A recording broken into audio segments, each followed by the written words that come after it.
افغانستان کے سابق صدر حامد کرزئی نے افغانستان کی موجودہ صورتحال کا ذمہ دار امریکہ کو ٹھہرا دیا۔ امریکی میڈیا کو انٹرویو میں حامد کرزئی کا کہنا تھا کہ ملک میں جاری رہنے والی طویل جنگ ہماری نہیں تھی، میں افغانستان عوام کے خلاف جنگ میں امریکہ کے ساتھ نہیں تھا۔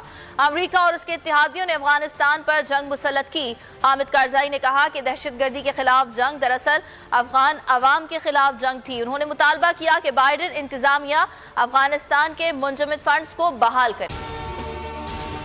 اگر آپ کو یہ ویڈیو پسند آئی تو لائک پر کلک کریں۔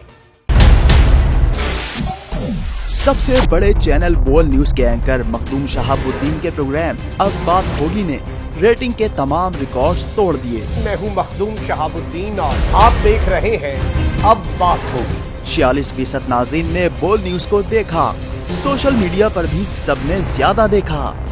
سبسکرائب کریں اور بیل دبائیں تاکہ کوئی خبر رہ نہ جائے۔